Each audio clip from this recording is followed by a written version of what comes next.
You can start with me muted, I promise.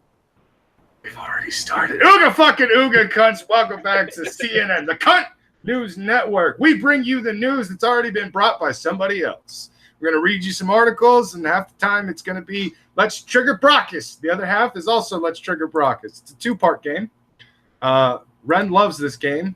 Yes, I do. I don't know why. It's fun.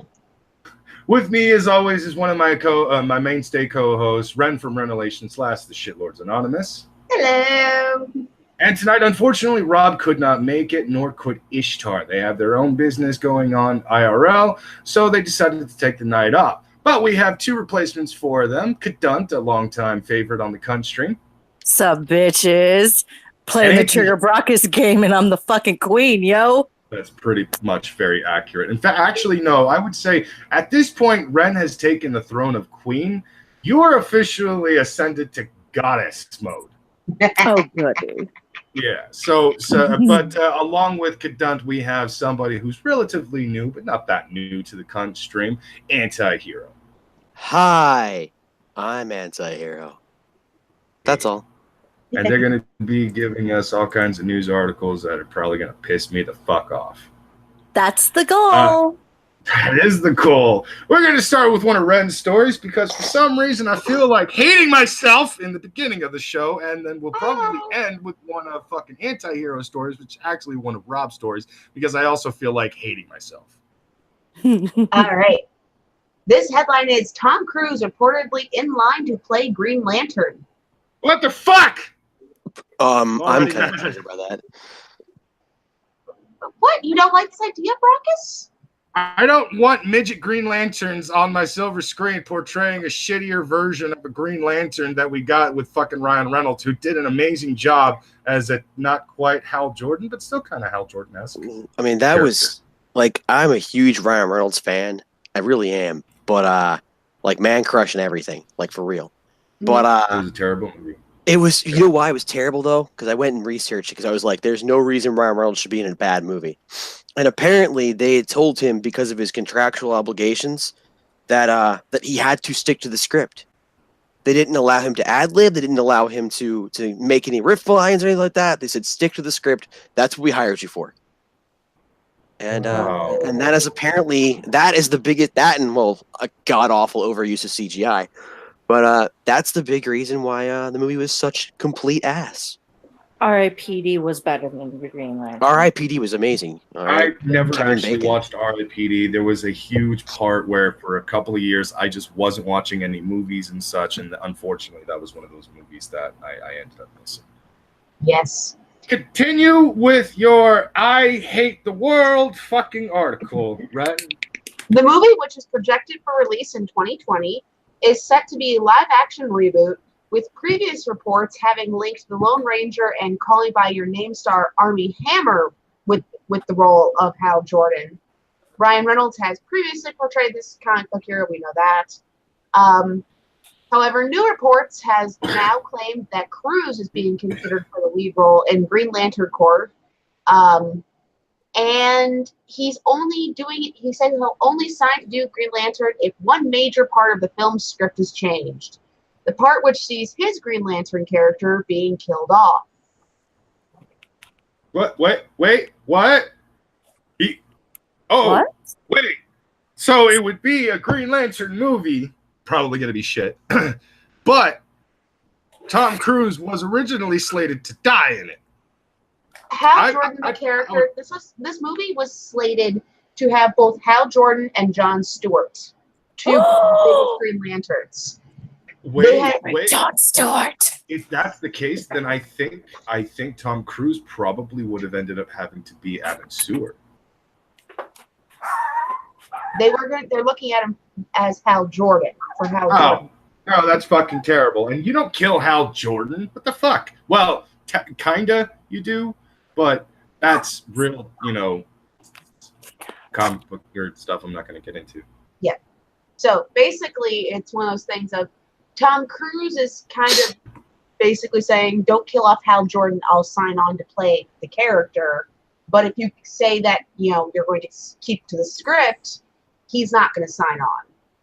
Well, I'm glad, but also don't do it, DC. WB, stop doing these things. Stop doing it. Stop. I don't know how many times I got to point this out, but WB and DC don't seem to understand their own fucking characters. Yeah, WB doesn't own these characters. DC does. DC basically gives WB permission to basically make live-action movies, live-action TV shows, and stuff like that with them, and so on and so forth. And here's my problem. Even when it's not a WB project, like DC's Titans, it's still missing the point of everything that makes the character great. That's going to be a great movie, by the way. That's a big no-no. Dick Grayson suddenly acting like Jason Todd. That's a big no-no. If you're going to be a great series. Give me Jason Todd. Don't fuck around with it. Give me Jason Todd. It's going to be a great series. I will fucking stab you into here. It's going to be fantastic. I can't wait. Fuck Batman. It's going to be fantastic. I do have a thought process here. Now, I'm not as big on DC as I am on Marvel. I know, me thinking, holy fuck. But, Rockus, correct me if I'm wrong, didn't one of the major Justice League cartoons have a Black Green Lantern? That's Jon Stewart. Yeah, and did he do really, really well? He actually did very well in the 90s in the comic books, especially. So why don't we, especially since we're so big on racial representation, why don't we have a Jon Stewart movie?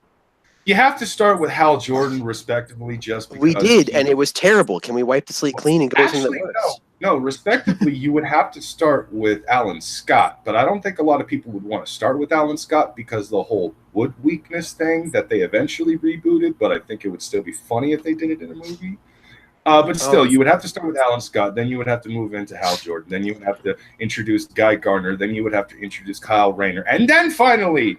But the problem with Hal Jordan is he's got that goddamn Superman complex. And that's why he goes fucking crazy and murders everybody. And it's ridiculous, and I hate it.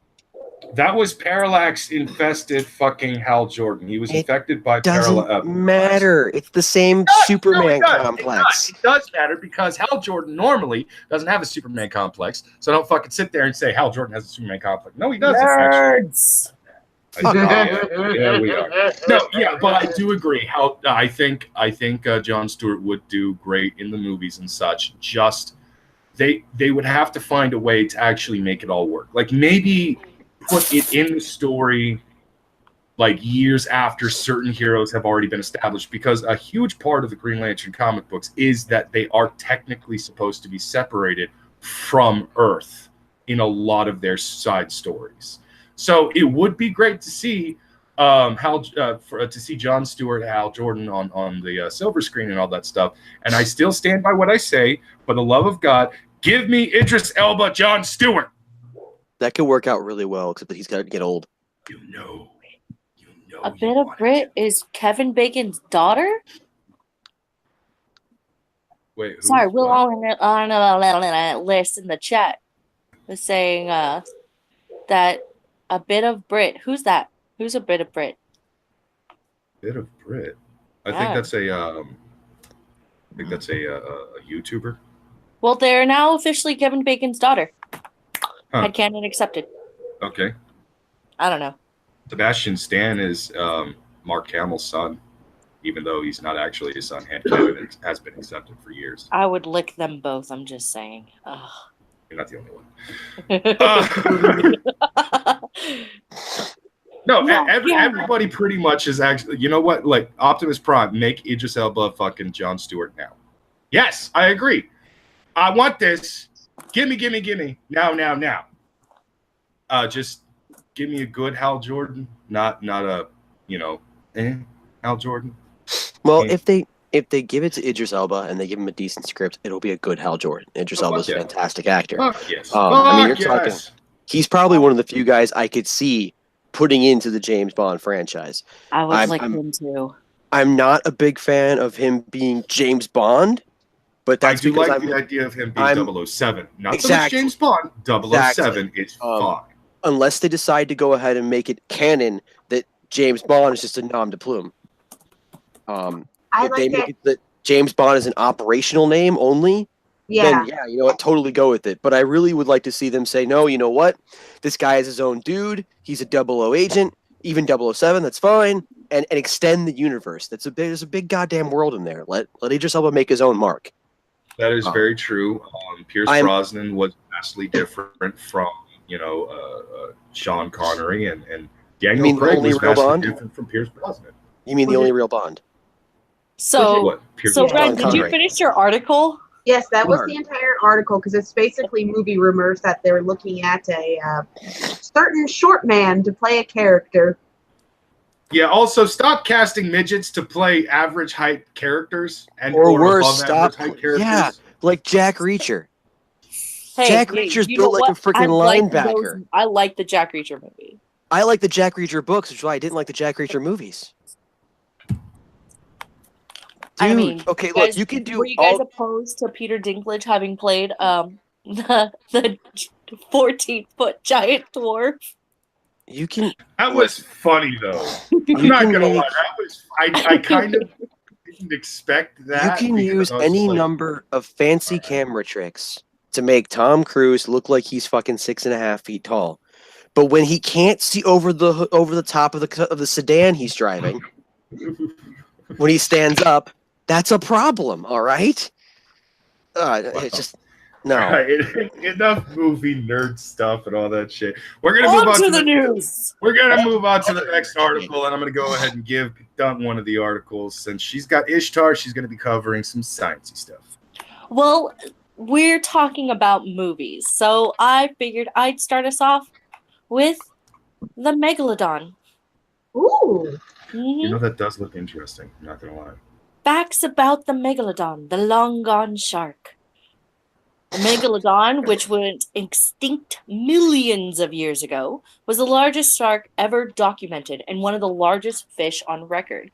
The scientific name, not gonna try it, means giant tooth, and for good reason. Its massive giant teeth gave scientists major clues about what the creature was like and when it died off. While a 2018 popular movie, The Meg, pits modern humans against the beast, more than likely, the megalodon died out before humans evolved. It is difficult to pinpoint the exact date that the megalodon went extinct because a fossil record is incomplete. I swear I can English. It's fine. You're actually pretty much doing a similar job to Ishtar. She will stumble on a word or two throughout the article, and once she gets to certain scientists' names, she either just refuses to say it or attempts to, and then just skips over it anyways. See, I'd rather it be like, because one of my favorite things that I'd done before was I'd read an article that had to do with Indian not feather scientist, and I was not stumbling over the names because I just started pronouncing them like this, and it was terrible and very racist, and I found it entertaining as fuck. In 2014, a research group at the University of Zurich studied megalodon fossils using a technique called optimal linear estimation to determine their age.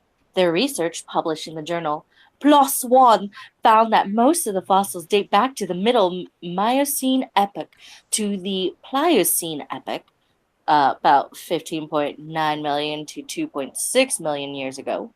All signs of the creature's existence extended 2.6 million years ago in the current fossil record, the authors wrote. For comparison, our earliest Homo sapiens ancestors emerged only 2.5 million years ago, during the Pleistocene epoch, according to the University of California Museum of Paleontology. Yeah. Excuse me. A very small portion of the Zurich study's data, 6 out of 10,000 simulations, showed a 1% chance that these giant sharks could still be alive. Oh, so there's a chance! Ha ha! The Meg movie, The Meg, may not be so accurate because there's a 1% chance. Well, I mean, that's literally the reason I don't go anywhere near the goddamn ocean. But that is we've explored like what 7%, I think, of the entire ocean. And it's 70% of our fucking planet? Yeah, thank you, but no. Since there has been no evidence of the monster, including fossils that are any newer than 2.6 million years ago, the majority of scientists believe the megalodons are extinct. They believe, but they don't know. And that is the problem with science. They're theorizing. The megalodon was a gigantic creature, but maybe not as big as you think. There are a lot of arguments in the scientific community about the animal's actual size. Going solely by the size of the teeth, some believe that the fish could grow up to 60 feet long, 18 meters, according to the Natural History Museum in London, while others think about 80 feet, 25 meters long is more likely, according to Encyclopedia Britannica. God fucking damn it, God, mouth do the thing where you know how to make the words go from the. Still, others think it was much smaller. For comparison, modern great white sharks reach lengths of 20 feet, according to Animal Diversity Web. Even larger is the whale shark, which reaches, that's not a real shark, which reaches 32 feet. The longest bony fish alive, the giant oarfish, which has been known to reach up to 36 feet, according to the Florida Museum of Natural History. But sharks are not bony fish, they are made up of cartilage. Like the dinosaurs, the megalodon liked warmth. Oh, Pacific Coast would be really good for that. During its time, it hunted in the warm, shallow seas that covered much of the planet. Megalodon teeth have been found on every continent except Antarctica. Megalodon may have gone extinct when these seas dried up, the Ice Age began, and water was locked up at the poles, according to Discovery. So they could have frozen to death, more or less. Like with the Ice Age and the global warming and shit like that. That's probably that's what they're suspecting, but we still can't say for sure because I mean, you know, Marianas Trench, like we have a load of different little fissures and trenches in the ocean floor that we can't get to because the pressure gets too much. What if we haven't found any fossils because they've secretly ascended to wizard-like status and they're all like well over 1 million years old now, and they're just waiting for the right time to conquer Earth? Well, no, but you know what? That's true. They found teeth though. Brachus, we may have to nuke it from orbit. Nuke the ocean. We may have to nuke the ocean. I'm just saying. I now am a firm believer in hashtag nuke the ocean. Hey! What about the whale? The whale will be fine. He's a deity. Hashtag nuke the ocean. Tweet. Well, I'm Asian, so fuck you, a dolphin, and fuck a you, whale. Yeah, tweet it. Different. Okay. What? Yes, Bruni. Exterminatus. Exterminatus now. Bruni just wants an excuse to hit the fucking button. Just make the call. Get Terra in on this. Nuke it all now. he wants. Yes, Exterminatus, goddammit. Exterminatus!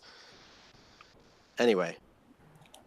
Before Anubis starts trolling us even harder, what's next? You. Go. Choose a thing. Yeah, You. Me? Article. Go. All right.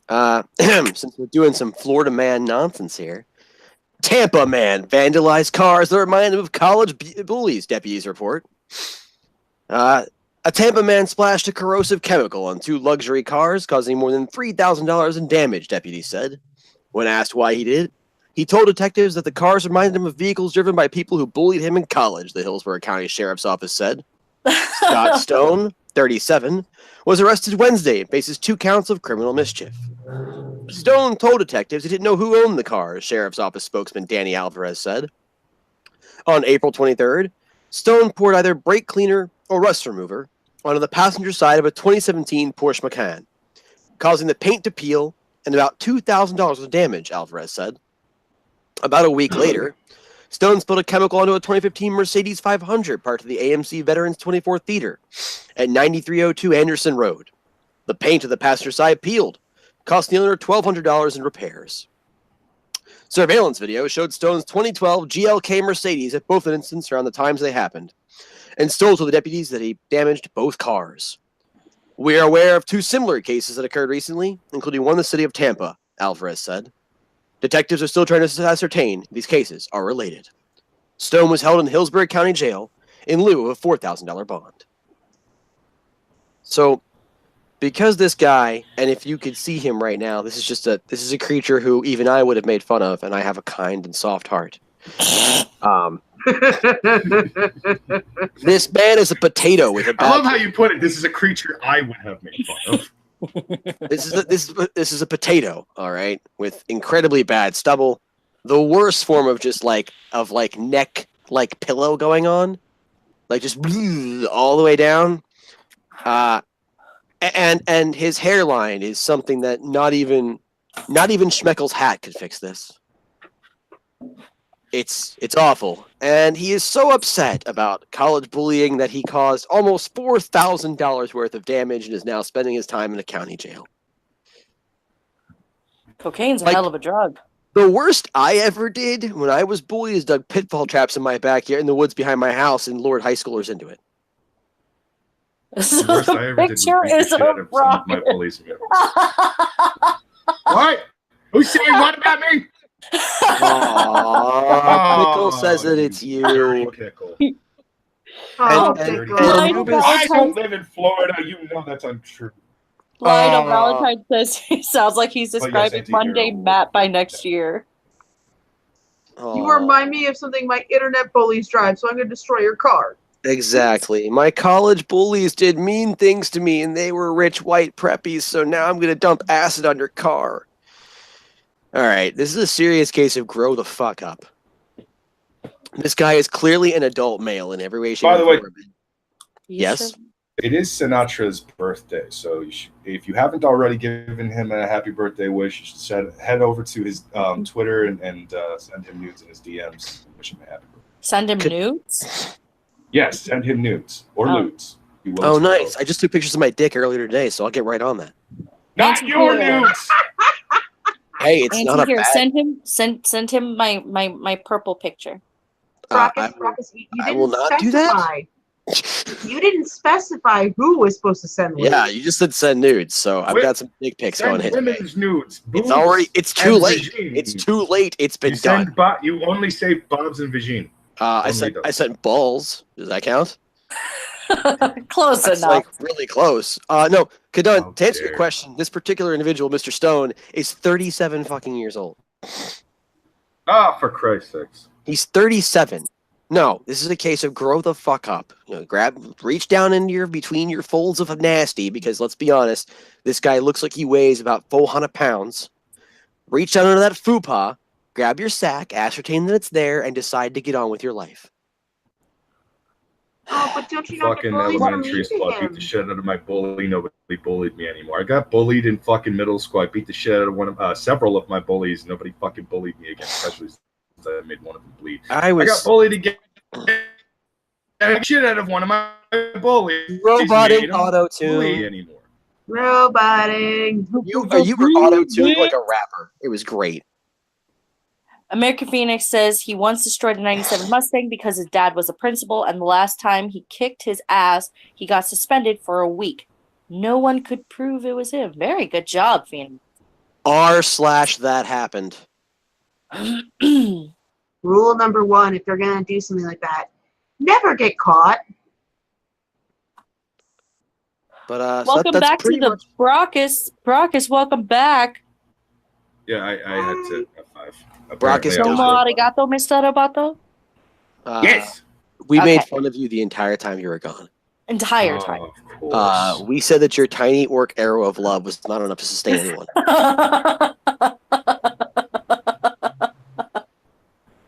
I love the wording you just used. Well, that's not my wording. I just want to point that out. That is, I can't take credit for that. I can't take full credit for that. So who's next on the docket, Brockus? We're going to actually move backwards in order, and we're going to give you another one of your stories. So go ahead, Kadun. Oh. Why are hundreds of weird heart-shaped sea potatoes washing ashore in England? Well, Ireland is not that far. That's what I'm just going to say. No. You're going to have to do the entire article without accents.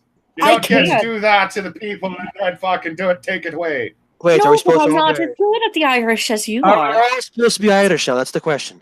Oh yeah, you guys If we're are. all going to be No. Irish now, then Only her. She's talking about taters. I mean, I can be accommodating in that particular idiom if that's the way we're going to be doing things. Oh, darlings, yes. Oh, honey. Oh, baby. Oh. It's one of the few things I'm Hundreds fairly decent of at. bizarre tennis ball-sized creatures washed up on a beach in Cornwall, England this past Did you weekend. say tennis ball sized or testicle sized? Yes. Yes. I've known some guys with tennis ball. Tennis ball. Surprising beachgoers who didn't know what to make of the creatures, according to news sources. I wasn't sure what they were, Rosie Hendricks told the BBC after visiting a beach in Penzance, Cornwall with her family. My God, what have I done? What? If I'm gonna go British, I might as well go Cockney. That is the worst goddamn British accent I have ever heard. You let her dig her own grave right now. Okay, just. Oh, fine. Take the shovel, Canutt. You do what you want. I'm done trying to save you. Anti-hero. I'm gonna whisper to you in Cockney. My body is ready. Damn straight it is. All right, but these heart-shaped animals aren't a mystery to marine biologists, who colloquially call the creatures sea potatoes or heart urchins because of their distinctive heart-shaped bodies. Sea potatoes are basically sea urchins that live out their days buried in the mucky sand around the coast of several European and Asian countries, including the United Kingdom, Ireland, and Japan, according to Sea Life Base, a website managed by the World Fish Center in Malaysia and the Fisheries Center at the University of British Columbia in Canada.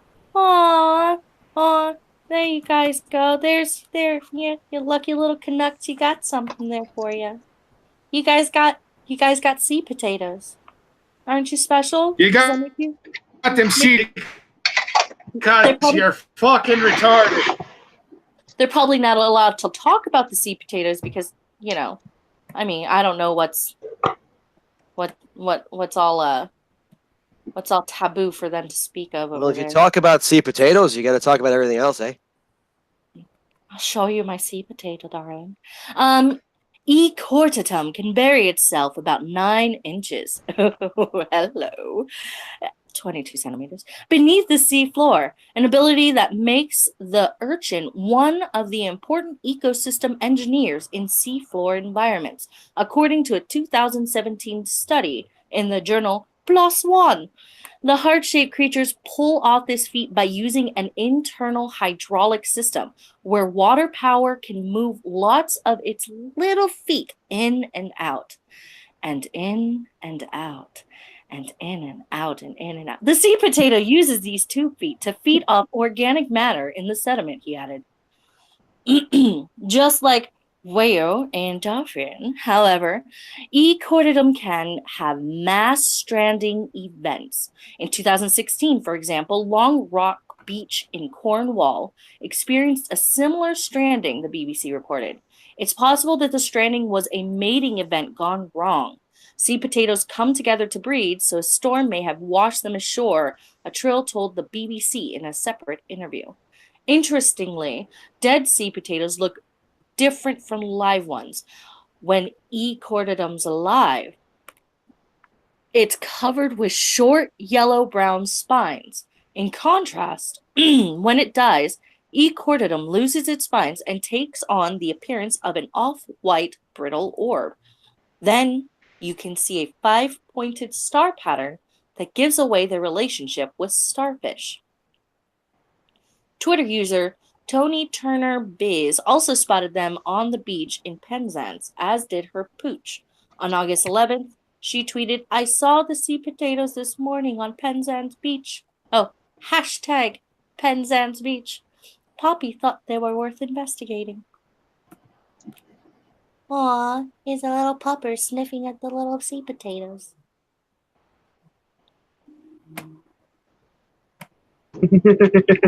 And she's distracted. Yeah. Sorry, is it? No, I finished reading the thing and now looking at the Oh. picture of the poopers. Look at the little poopers. She just got to enjoy her little puppy. He's a little pooper, Ah! snippy sniffs, and there's a little sweet potatoes. That is all. Yeah, you sniff that little potato, you pooper. What? Yeah. All right, we're going to move on from the sea taters and dive into another one of Ren's stories. Ren always gives us the good stuff, the cringe stuff, the real stuff. All right. Royal Canadian Mint worker caught stealing 22 cookie-sized gold nuggets in rectum is let off with a huge fine. I quit. Oh, poor Schmeckle. I quit the show. I quit. A What the huge fuck? fine and What? a huge fine and a huge prolapse. Who? How big were these Who? discs? It was Why? Schmeckle. Okay. How big? How big were they again? Cookie-sized. Cookie size. So like Chips Ahoy cookie or like Yes. homemade cookie? Cookie size. So roughly $50. Roughly. Okay. So this I- gentleman shoved 22 $half sized discs of gold up his asshole. Yes. Yep, Mhm. that's what Schmeckle did. This man was literally shitting gold at one. I would like to point out that on the one hand, dude, seriously? On the other hand, I'm a little jealous. That's some serious sphincter control. Yes. Okay. I mean, Kink has been acquired, I guess. let's just be honest, Brock. It's, like, if you had that kind of muscular control, you'd fucking be proud of it, wouldn't you? No, I wouldn't. I think you would be. I think you'd be proud of it. I think you'd use it more often.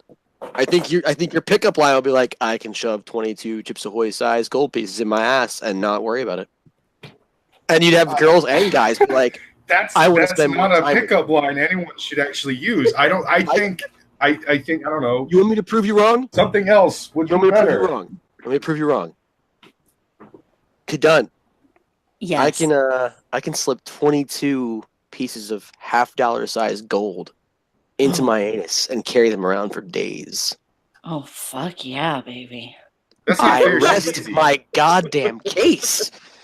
Well, yeah, but it's you, so there's a difference. I just think Brock is jealous and he's just angry and salty. No, about it. I'm worried that there are people out there that might actually try to recreate this this crime. Like, I don't know, maybe next we'll get a Florida man caught with 2,500 tiny diamonds shoved up his ass. I think that's probably happened before.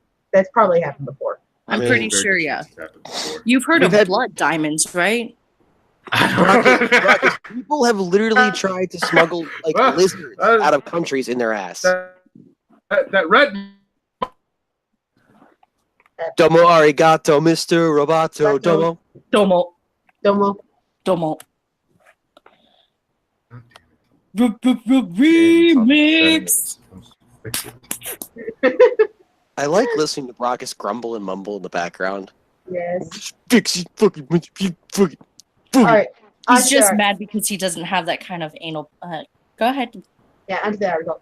A former Royal Canadian Mint employee who smuggled 22 pieces of refined gold in his rectum has been let off his fine of $145,900.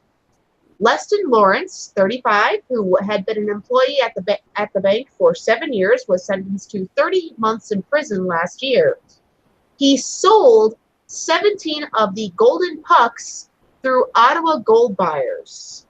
So he wasn't caught till he started selling them.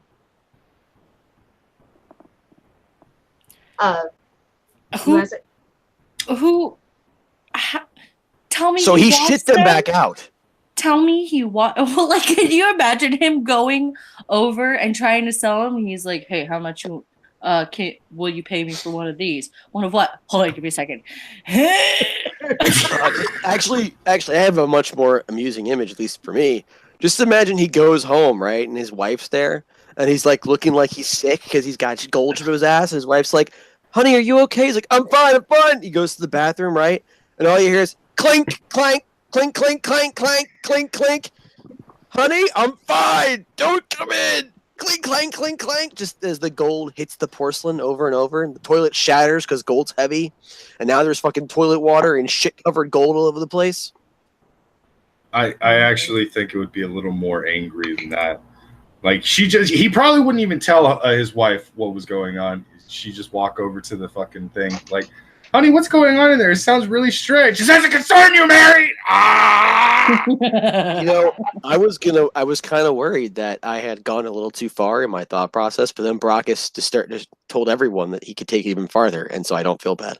Yes. Oh yeah, no, Brockus can take it deep. I mean, what? Oh my! Hashtag deep. Yes. Strap on. So continue. According to the Ottawa Citizen, the reasoning behind the steep reduction in his fine was on the basis that the gold that he stole was not as valuable as it was when he was ordered to pay it back. Translation: they went with the price of gold at the time and have now stepped back his fine. The court said that he had stuck the gold nuggets up his rectum and walked out the door. He was only caught when he set off metal detectors after his shift and by a staff noticing strange behavior. He asked to cash 2 checks worth $15,200 from gold buyers. When they asked where he'd gotten the money from, he simply stated he'd sold some gold nuggets. Despite setting off the metal detectors, no pieces of gold were actually found up his bottom by handheld detectors. The police seized a puck that Lawrence had sold and found 4 more in his safety deposit box. So, this is the best part. Okay, Brockus, this is the best part. Oh. They put 2 and 2 together when they discovered a pot of Vaseline and latex gloves in his locker. That only makes it better. The only way that could be any better is if his response to their, like, what's all this, would be like, are you kink shaming me? Like, is that what's really going on? You're going to kink shame me? You're going to fire me because of my kinks? Look, on my breaks, I like to get some Vaseline, rub it on my glove fingers, and fuck myself with latex, all right? Are you fucking kink shaming me? I can't take this! And just leave with all the gold still in his ass. This is why you always check the prison pocket. The metal detector, he set it off. Like, he goes through, that's their first sign that something is obviously wrong. And, like, they probably wanded him. And every time they wanded over his ass, just like, what's going on here? Like, you got anything hidden? He's just like, I got buns of steel. I want when it keeps going off on your ass. Brockus, I just want to address something real fast. There's been some questions lately coming up about your allegiances. Don't Yeah, but I heard. Hold on, I did some research, Brockus. Like, I do this sort of thing, and I discovered something from a source that I think is pretty reliable.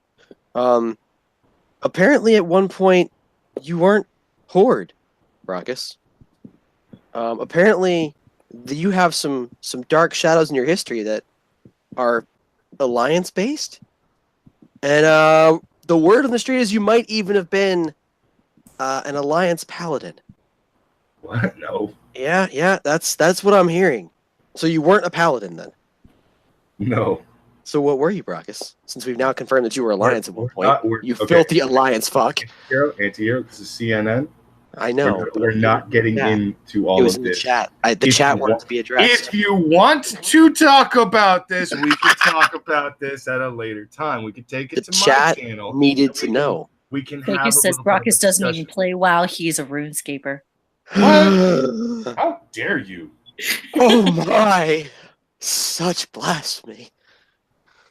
Next on the docket. Next. Let's see. We just had one of Ren's fucking crazy stories. We're gonna go ahead and go with one of Anti-Hero stories. Anti-Hero, give us another Florida man. Alrighty then. Give it to us hard. Wow. So, men use spaghetti sauce to try to start fire after burglary, deputies say. Deputies find sauce burning into stove with washcloth on burner. In DeLand, Florida, 2 men are accused of breaking into the home of a man they both dated, stealing several items, then leaving spaghetti sauce boiling on the stove with a washcloth placed near the burner attempt to start a fire, according to the Volusia County Sheriff's Office. The victim called 911 about 7 a.m. Tuesday because the security cameras in his home on Evergreen Terrace in DeLand detected motion. And he believes someone was breaking in because a towel had been placed over one of the cameras, the report said. Because that's usually a fairly good indicator, by the way. If your security camera suddenly starts showing towels everywhere, you should be worried. Mm-hmm. Don't forget to bring a towel. Exactly. Deputies went to the residence and saw a red Lincoln Navigator attempting to leave the area. A stop was conducted, and the driver, 28-year-old John Silva, and passenger, Derek Irving, told the deputy they had just picked up some clothes in the victim's home. According to the affidavit, the victim told News 6 that Irving was wearing a bull costume. That's just one sentence in its own paragraph. Yes. The victim told News 6 that Irving was wearing a bull costume. Okay. The deputy said she could see a marijuana grinder in the center console and a vacuum, window AC unit, flat screen television, heater in the back seat. An empty jar of ragu spaghetti sauce is also the passenger seat, the report said. Deputies said both men initially denied burglarizing the victim's home, instead saying that Irving told Silva he lived at the home and needed a ride there to retrieve some clothes and other items. The home reeked of smoke when deputies entered it, according to the report. A pot of spaghetti sauce was found burning on the stove with a white washcloth placed near the burner that had just begun to catch fire, according to the affidavit. He was trying to make it look like I left on the stove, but who gets up at 2 a.m. and fixes sketty, the victim said. That is a direct quote. Again, he was trying to make it look like I left the stove on, but who gets up 2 a.m. and fixes sketty? That's Sketti. Sketty. Get The deputy extinguished the flames and continued searching the home. Evidence of the scene revealed that Silva and Irving broke into the home, covered the security cameras, stole the items, then put the spaghetti sauce on the stove in an attempt to start a fire so the evidence would be destroyed, according to authorities. Silva and Irving told deputies they both had romantic or sexual encounters with the victim in the past. It started as a relationship that lasted about a week, the victim said. I've let him use my car for 4 months. Maybe he's angry about that. Maybe he's angry because I gave him $100 to fix his teeth. Both men were charged with unarmed burglary, grand theft, and arson. Silva is being held on $25,500 bond, and Irving is being held without bond because officials say he violated his probation. So, to recap here, not even really recap, but to go back over some salient details. The victim called because apparently there was a towel over one of his cameras. Well, yeah. In the car, there was an empty jar of ragu spaghetti sauce on the passenger seat. Just chilling there, just by itself. Like, they gave the weirdest details in this report. The victim told News 6 Irving was wearing a bull costume. So, I still don't understand the relevance of that. a guy in a bull costume went over to an ex-lover's house, making sure to bring his own spaghetti Oh, sauce. no, you're not tracking properly. Two guys went to their ex-lover's house. Okay. One of the men was wearing a bull costume. They brought, apparently, their own jar of ragu, attempted to start a fire by making spaghetti, or at least, sorry, sketty, Sketty. by making sketty at 2 a.m., and then left with the jar of ragu. I'm going to say it. Okay. I'm going to go ahead and say it. Everybody's thinking it. This was a sound plan. It's a shame it didn't actually happen the way it was intended. This was not a sound plan. You couldn't even say that with a straight face. No. I can't see your face, but I can hear it. You know what? Hear it in your tone. You can hear his face. I can hear it. You can hear his face. Yes. Like, I know that English isn't necessarily your first language, but you know, maybe you should rethink your phrasing on that one. I can hear your face, Brockus. Anti-hero, I can feel your face. Only because I want you to. Gay. How is that gay? As it is. Next. Wow. How? It is. How is it gay? Gay. It's Does gay. she have a schlong? Yes. Then I'm happy about that gay. Are you That's gay I new? want.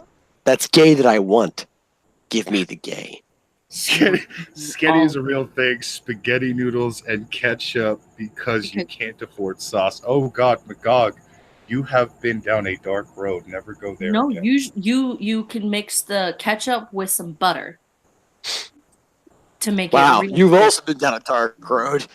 Yeah. Well, okay. She and I come from a similar background. We Pope.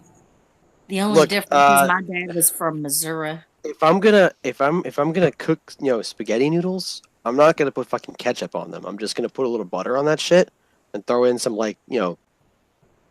ground beef or something. I'm Yes, not gonna lie. Mr. Fancy who can afford ground beef. Or I have ground done- chicken I've or done ground some turkey or man, whatever. you know, I mean, I'll meals splurge before. on meat.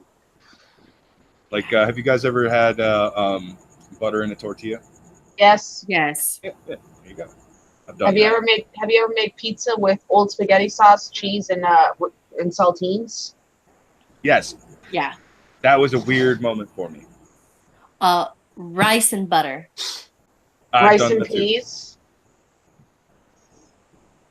Man, we have all come from poor backgrounds. We are sad. I We're all came from broke, yeah. bitches. We all come from poor backgrounds. I remember being excited when my mom brought home the actual blue box mac and cheese and not the knockoff. When you got to see the actual name brand and you're like, the real stuff. I don't care what they say. Knockoff blue box does not taste like blue box. It doesn't. But I'll stick It's with fine. ramen It package. works just fine, Red. Look, I'll just stick with the little 25-cent packages of ramen and call it a day. I mean, I still eat ramen. So do I. I mean, When I had fucking money and I could like go and get like a fast food, or I could actually, get an actual meal at a restaurant, whatever the case was, I would still go to the store and buy ass loads of cup of noodles and fucking. Well, I shouldn't say ass load anymore with the story we just recently told. Ching ching. Did it involve a latex glove and some Vaseline there, Brackus? look, I don't know about where y'all are at, but where I live, fast food is anything but, and it's ridiculously expensive. Not like- if you have coupons. Fast food for me is not like the go-to thing for when I'm poor, which is all the time. At this point, I just eat ramen and tell myself it's delicious and nutritious, and that I'm not killing myself slowly with monosodium glutamate. McGon saying I was so poor once I'd put ice cubes on bread and call it a sandwich. Oh, That's sad. No, that's what you call an Alaskan hoagie.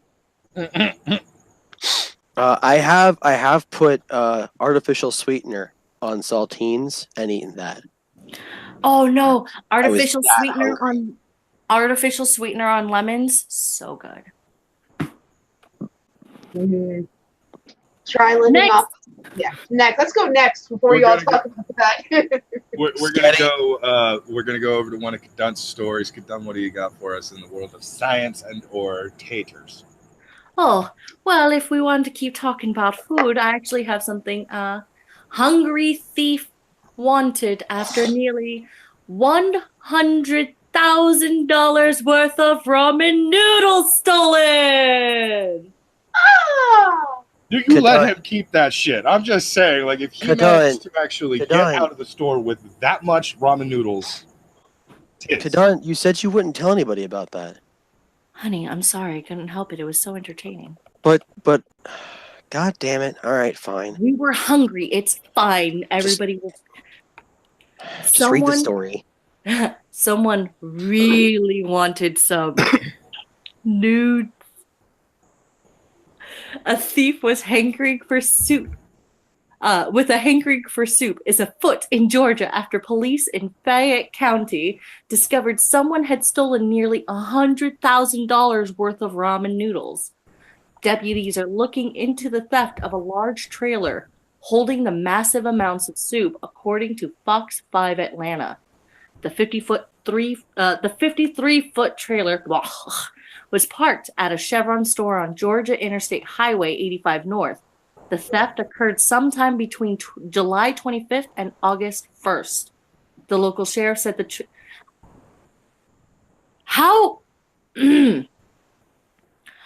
the trailer was parked at a Chevron store. How do they not know when it was stolen? Because it said it occurred sometime between July 25th and August 1st. That's at least 6 days. 7. That's a week. That's a week. That's a week that they didn't notice. That they really didn't. The local sheriff said the trailer had been secured at the time. The owner of the trailer estimated that $98,000 worth of ramen was on board. What does one do with that much ramen? We don't know. We also don't know whether or not the brand of ramen noodles was Maruchan or Top Ramen or another brand. However, one pack of Maruchan goes for 29 cents on Target.com. So you can just imagine the sheer volume of noodles that was stolen for it to be equivalent to 98 grand. In addition to the ramen heist, the police are also investigating a string of other thefts, including 5 car break-ins and 1 stolen motorcycle. No arrests have been made so far. Someone quick check all the local colleges to see who bought up cheap ramen.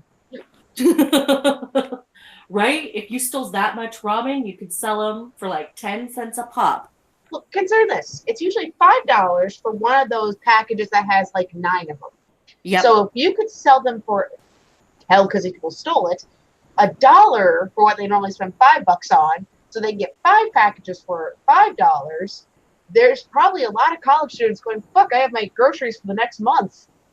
Either that, or it was just a singular college student who's like, fuck yeah, I can eat. I can eat forever. Who wants ramen? I do. How is it they didn't notice that it was gone for like a week? It's ramen. That's why they didn't notice. And it's the cup ramen. No, At but that. it was a 50-foot, if it was a 53-foot trailer.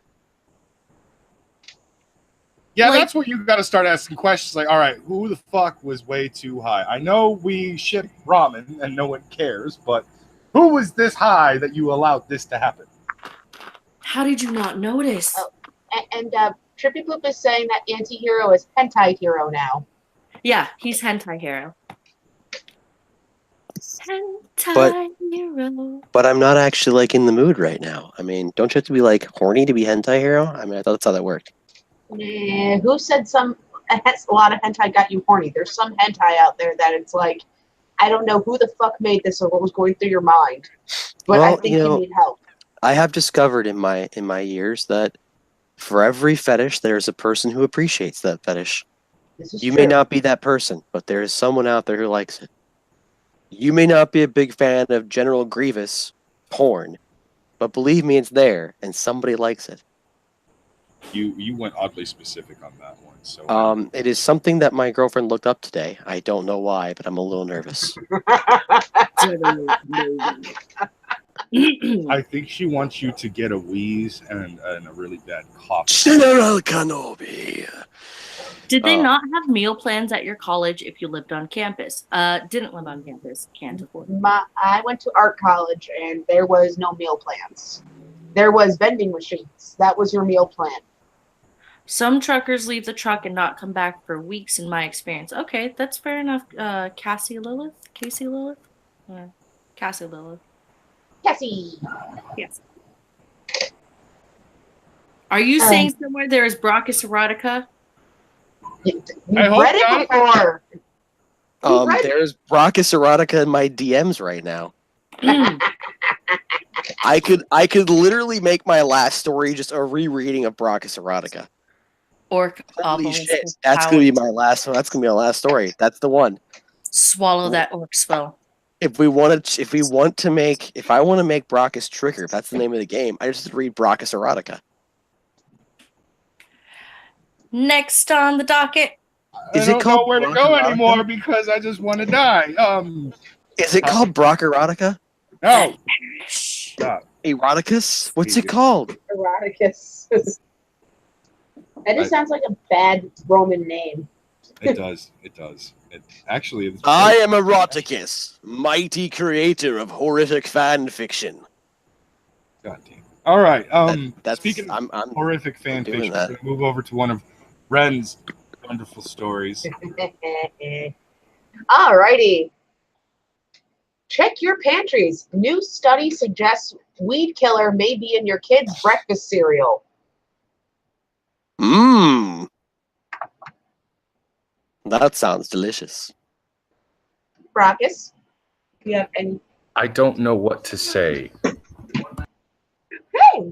a new study conducted by by the Environmental Working Group recently found that a number of breakfast foods and cereals contain trace amounts of, I'm not saying the name, a commonly used weed-killing chemical that has been linked to cancer.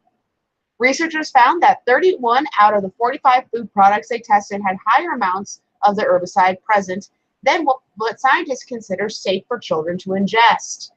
Although experts have been aware of trace amounts of this in products for a few years now, groups like the EWG are trying to ensure it stays out of food we eat because it's been previously linked to cancer by the World Health Organization and scientists in California.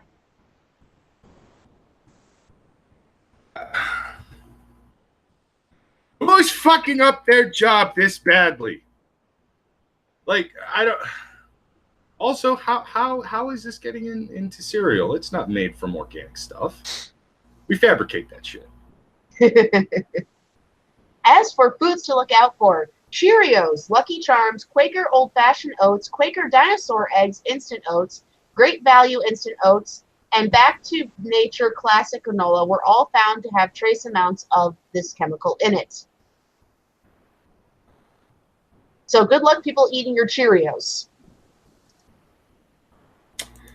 I don't think anybody's going to eat Cheerios after hearing that. Like, wait a second, you're telling me I can eat my Cheerios and possibly get cancer? No, thank you. I'm actually going to go have a bowl of Cheerios once we're done. I mean, what? Look, I have been through so many horrible things in my life that cancer is the least of my goddamn worries. I don't. Yeah, no, I'm gonna have like. Bring on the weed killer, goddamn! I'm gonna get some several bowls of fucking cereal. Just give me cancer now. I want to die. I want to die. This is all terrible. I hate reality. Monsanto's the one that's a bit of a pickle over this because of Monsanto, the company that provided the genetically modified seeds used to grow the affected oat products, is denying these claims. The brand released a statement saying that this chemical does not cause cancer and that the herbicide has more than 40-year history of safe use. They also added that even at the highest rate reported, an adult would have to eat 118 pounds of the food item every day for the rest of their lives in order to reach the EPA limit. So there's a bit of a debate in the scientific community as to whether or not there's enough to give you cancer, or if there's basically you have the ridiculous amount in order to get to that point. Okay. I don't think anyone wants to have their kids eating breakfast cereal or breakfast foods in general where somebody says it could potentially give your children cancer. Oh, you're only having chocolate cake for fucking breakfast, kids. This is why we end up getting fat kids, because the stuff that's bad for you, that's the stuff that actually has been proven. Yeah, this isn't going to give you the bad shit except diabetes. And that's, you can handle that. There are some people who would still feed their children that purely for Munchausen by proxy. Oh, fair enough. Yeah, those people disgust me. Yep.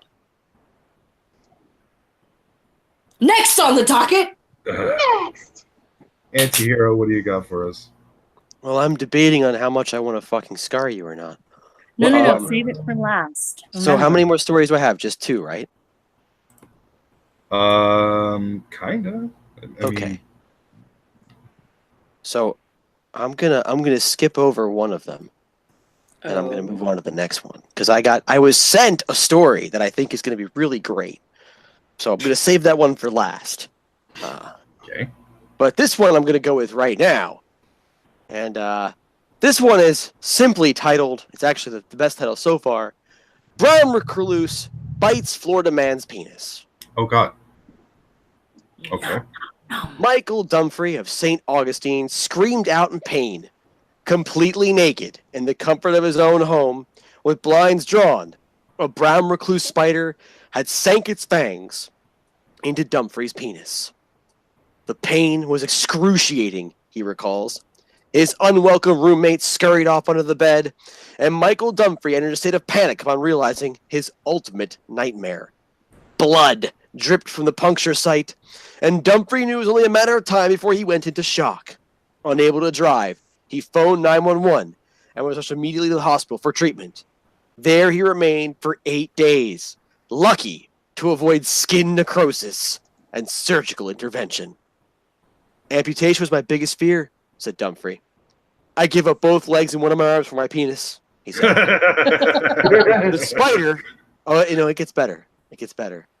The spider had taken up quarters inside of his fleshlight and perceived Dumfrey's invading penis as a threat.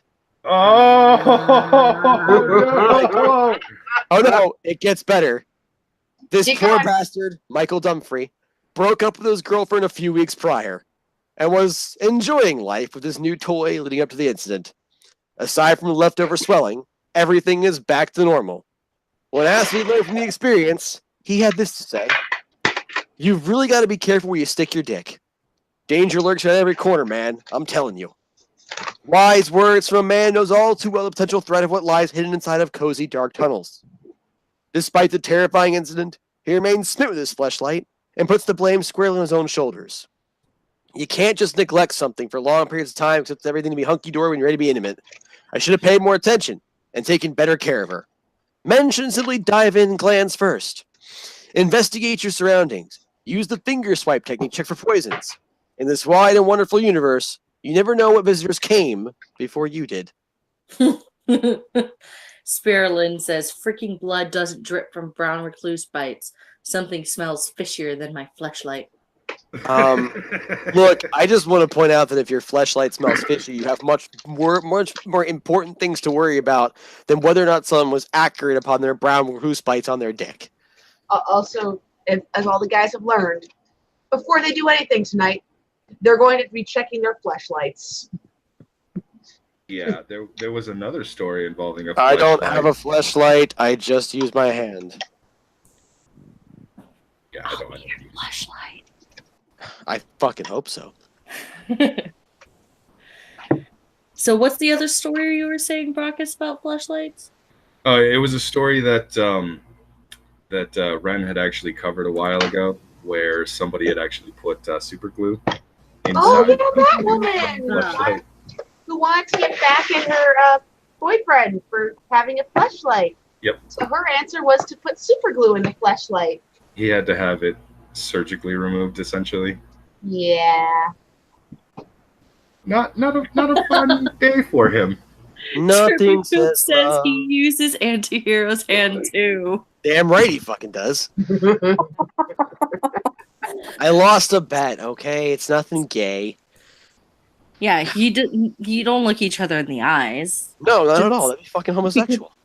Yeah, no, that's why I need you guys looking at my camera the whole time. Although I do point out that I look Brockus in the eye while I'm fucking him. I don't what? Yeah, I know. So what I do is I put his legs up to his chest, right?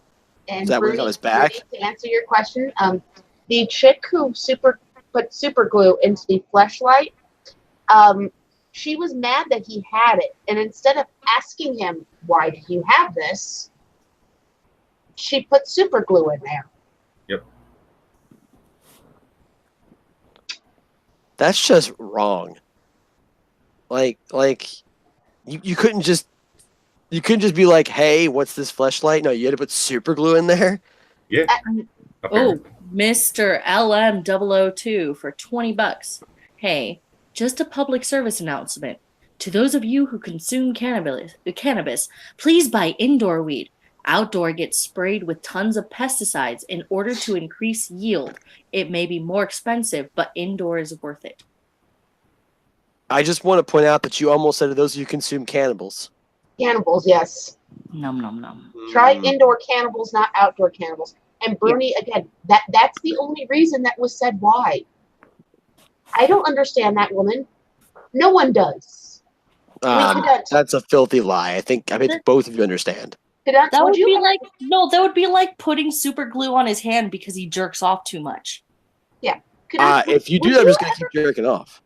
Would you ever put super glue in a guy's pocket, pussy? No. No, because then it might get stuck, and how am I supposed to use it? Exactly. She would just put razor blades in there to remind him of where it's supposed to be next time. Tabasco sauce, my love. Tabasco sauce. I am never using sex toys around you. Fuck that.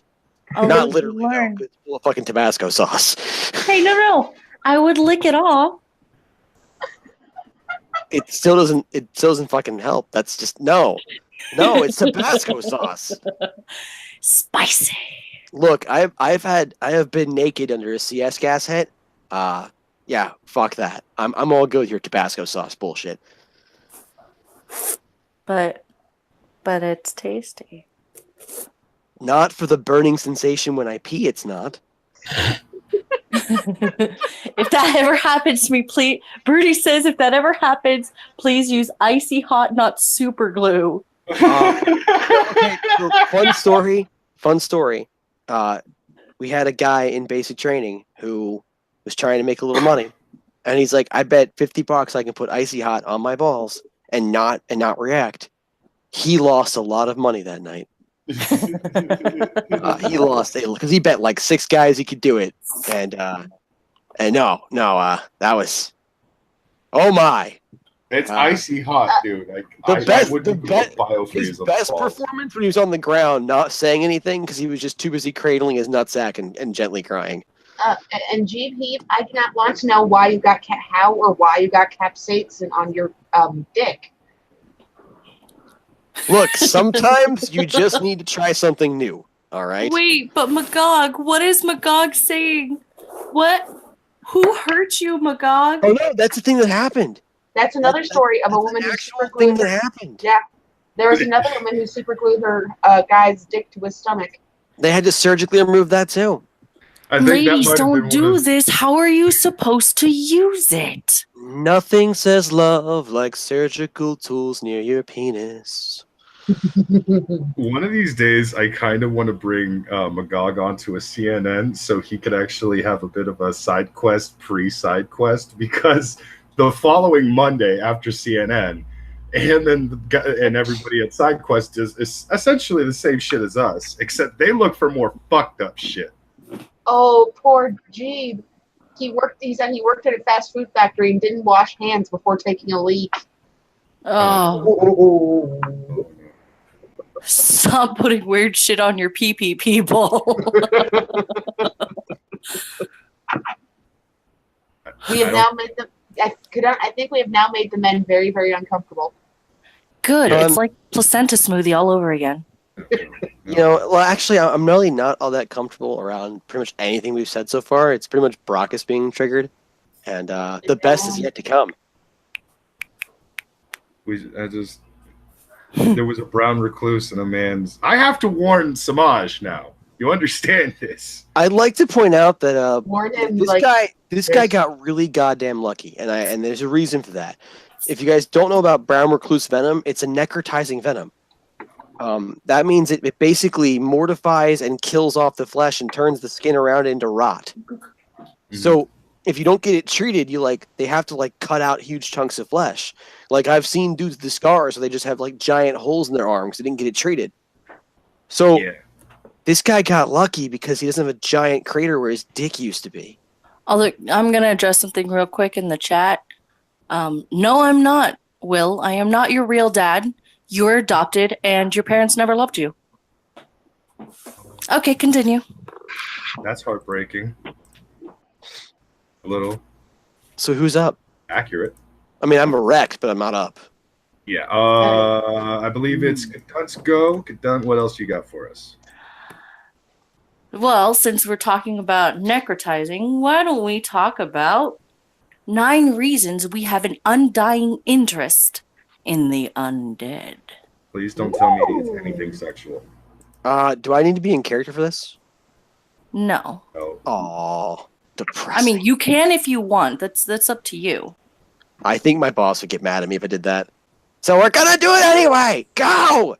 This one's a little clickbaity, but I'm not too opposed to it.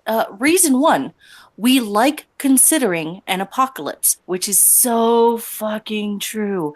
I think of ending the world on a very regular basis. I am 99.9% certain that is entirely not what they're talking about. Close enough. People have been making predictions about the end of times for a very, very long time. They've never been correct, but that doesn't seem to deter modern day apocalypse forecasters. Live Science previously reported on the growing trend of apocalypticism. Apocalypticism, and how an increasing number of books, television shows, and movies have portrayed post apocalyptic worlds over the past several decades. Among them is AMC's sci fi series Fear the Walking Dead, which airs on Sundays at 9 p.m. 8 p.m. The show, now in its fourth season, follows characters as they try to survive a zombie-driven apocalypse. Number 2. Zombies are more thrilling than they are terrifying. Wait, so this is about zombie undead, not about cool undead?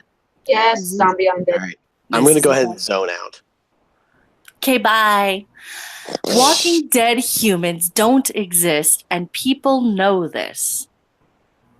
Nothing from the trio? Okay. They enjoy the scary feelings they get when watching horror shows because they know they aren't really in danger. David Rudd, a psychologist and president of the University of Memphis, previously told Live Science. Because they know the risk of something like a zombie attack is marginal, they experience excitement instead of fear, Rudd said. Which, yeah, I think there's a couple of people who would disagree with that statement. Brockus? Yeah, fuck zombies. Yeah. I've Look, actually done a lot of... Go ahead. I want to clarify. I actually like zombie movies. I am a zombie fan. I'm not a fan of The Forsaken in fucking horror, with a horde and everything like that. But still, like, I do, you know, I watch zombie movies. I'm a zombie movie fan, all that shit. I watched The Walking Dead for at least 4 seasons worth and then gave up on it. There's a lot of things I'm willing to accept with zombies, but an actual zombie outbreak, fuck you, no, don't do it. There are far too many stupid people in this world, and I don't need to go around killing that many people just to keep myself alive. Also, in a zombie outbreak, how do I know I won't be fucking like patient zero or among the first getting infected? No, fuck. I don't want to be undead. Fuck you. Also, guys, $20 from Mr. LM002. I blamed the guy, not the spider. Don't leave your masturbatories out. Put them in a Ziploc. Also, run hot water through the inside before use, so it is warm. If anything is in there, it will go down the sink. I'm glad he has dick. Yeah, I think every dude in the audience, once they had heard what had happened to that poor man, everybody was just like, "Oh, please tell me he came through. Please tell me he still has his best friend." What, you don't want to hear about a guy who lost his dick to a brown recluse? I don't want to hear the guy in his dick at all, but you know. And now he's the next Riley Dennis. I've actually put a lot of thought in the whole zombie apocalypse thing, and I figure that for the most part, it's only like a 2-week event, and that's because like to do something like, especially like you see like Walking Dead or 28 Days Later or Left 4 Dead, you know, any where the zombies are fast and aggressive and shit. You got to have a virus that completely rewrites the body's internal structure, because supposedly it kills you is how most of the lore goes. Well, the blood is both transport for nutrients as well as muscular lubrication. So, I mean, you'd have to know that, like I said, that reconstitutes how the body works, radically rewires how digestion works and what nutrients where it gets it, because you can't live off of human flesh. Not only that, but it's got to be running your metabolism at an incredibly high rate of speed to be able to do the things that zombies are supposedly capable of doing without, you know, pain or fear or anything like that. So if it doesn't get fed regularly and often with large amounts of food, wouldn't the zombie's own body just consume itself? So after about 2 weeks, you don't have any zombies anymore because they've just consumed themselves. Yeah, the cities might suck for a bit, but if you're out in the middle of nowhere, like Nebraska or something, you're probably going to be okay. You'd leave the dog alone. At least I would think. Zombies represent a longing to reconnect with humanity. Yeah, I guess so. Humans are naturally good at empathy, but we Who are is? bombarded with information from news outlets and technology, which tends to destroy that empathy, especially when it comes to empathy for people outside your personal circle, says P.J. Manny, writer and humanist, in an article she wrote for Live Science. But empathy is restored when people discover things they share, and sometimes that's pain and suffering, Manny says. In zombie apocalypse stories, people are generally more likely to survive if they seek power in numbers. It's easier to fight off a herd of the walking dead if you have a dozen people by your side. That means you can't disregard other people, and face to face communication is a necessity, a stark contrast from today's world in which cell phones and computers allow people to communicate without ever meeting in person. And apparently, I'm supposed to yell at you as Will Honorless says so. I yelled at you, Brackus. Okay. There you go, chat. Number 4, we're intrigued by the art of survival. Yeah. Even if you don't spend your life prepping for the apocalypse, it may have crossed your mind how you might handle things, especially when watching others go through it in a fictional world. After all, the drive to survive is a deeply rooted instinct. Dystopian shows help people work through how they'd act in a survivalist situation. And Angela Becerra Viraga, a literary scholar at Stanford University, said in a statement, "Watching people fight for their lives against zombies allows the audience to work through some of those difficult, threatening ethical dilemmas, or to think about their own capacity for survival," Viragar said. What character would I be like? What would I be willing to do in order to survive? 5, we're attracted to violence. Oh, fuck yeah, we are. Research in mice suggests that mammalian brain processes aggressive, violent behavior the same way as it does other rewards, Life Science previously reported. We learned from these experiments that an individual will intentionally seek out an aggressive encounter solely because they experience a rewarding sensation from it. Craig Kennedy, professor of special education and pediatrics at Vanderbilt University in Tennessee, told Live Science. And considering that aggression is a highly conserved trait in mammals, it's likely humans crave violence too. Yeah, duh. We have Yeah. an entire fucking history about violence. Blood sports! There is absolutely nothing in the human historical record to suggest that we are violent people. Now shut the fuck up, Brockus, before I kill you and blind you with my thumbs. Okay, Scooby, you need to calm the fuck down. I'm kind of violence. now. No We violence. also like fear. People watching their greatest fears come to life in a fictional story. Paul Bloom, a psychologist at Yale University, told Big Think. Bloom's theory is that fictional tragedy and imaginary horrors help people prepare for real life by delivering moral truisms. There's not as much to learn from a story about an average person living an average life and in an average place, Bloom said. Yeah, no, fear is actually a great driving factor for character development in a lot of stories. So you're telling me that they're just going to make a movie about me just being completely alone for the rest of my life and nobody ever caring? It's my greatest fear. Zombies don't matter. Just the endless loneliness of existence. So This got dark. tie you up blindfold. Just got dark real fast. Yeah. All right, that'll work. What's happening? What's going on? Nothing. Who did Zombie the thing? stories help relieve stress. The alternate reality of a zombie apocalypse allows people to briefly escape the stress of social pressure and information saturation they encounter in their everyday lives, says Douglas Rushkoff, author of Present Shock, When Everything Happens Now. People watch zombie shows almost as a dream come true. Sounds bad on the surface, but in the zombie apocalypse, there's no Twitter, there's no cell phone, there's no boss, there's no IRS. Instead, The only goal is to survive and help the people you care about survive, he said. It's relaxing on a certain level. I suppose.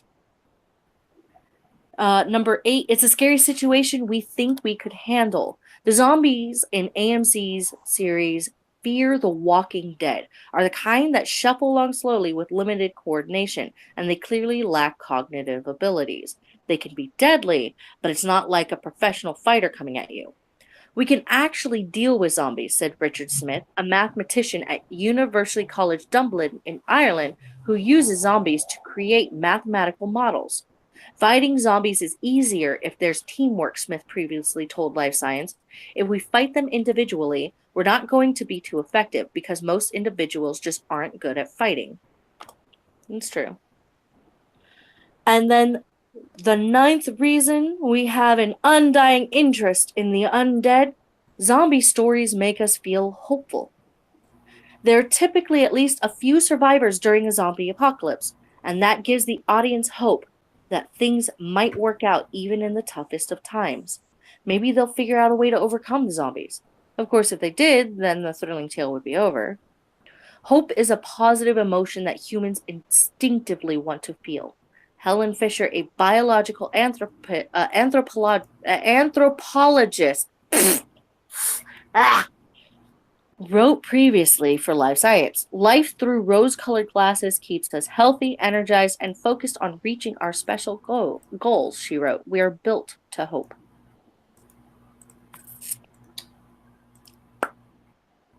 Yeah, I guess so. I'm not so sure I really agree with a lot of what this article is saying. Some people are, they're into the whole, zombie apocalypse thing. Like, yeah, I think I could actually survive a zombie apocalypse. Yeah, I would totally do fine. Blah, blah. Okay, realistically speaking, if you want to throw science into it like anti-hero, then obviously, no 2 weeks of shit and then gone. But there's also that whole, maybe the virus did actually alter the genetics enough to where they can actually continue to survive, blah, blah, blah, that stuff. And then you have to realize, well, there are so many people out there that have been waiting for an actual zombie apocalypse that eventually you would just have maybe 10 hours of fun, and that's it. Game over, folks. All the zombies are dead. Congratulations, the zombie apocalypse was over. I think the biggest problem with the zombie outbreak scenario is that, especially, books and novels and video games and movies have all shown it pretty well, and it's never really talked about outside of like philosophical discussions because the zombies are always the big draw. But I would be much more afraid of the people than I would be of the zombies any day. The zombies are predictable. There's one thing they're after, and it's to eat your face. You have no idea what the people are after. And that is much more terrifying because the people are still human and are still capable of intellectual thought. They're still capable of planning things. They're still capable of fucking you over. Yeah. And we see it in a lot of... Yeah, go ahead. Zombies are the control. Humans are the unknown. And we see a lot of... you see it in video games all the time, especially the ones that are PvP based. People will sit there and they'll band together and they'll be allies. And I bet you Brockus can speak for this. They'll be allies, and then somebody will get something good, and people will turn on them. No, actually. Well, no, actually? Because I have seen plenty of video games, and that's exactly what happens. I have heard these stories. I have never witnessed these stories. And this sounds like a very careful disavowal of anything. No, it's just whenever I'm actually playing video games, if I'm playing with people online and stuff, if I actually am telling somebody that can, kiss my ass because they got a good thing or something like that, like a good item, it's not because I fucking hate their guts or anything. It's because they just did the same shit to me prior to, them getting something good, whatever the case is. Like, Brockus, you seem like a genuinely nice guy. But just like a real nice guy, Oh. Just a genuinely nice guy. Hey, Lo-Fi.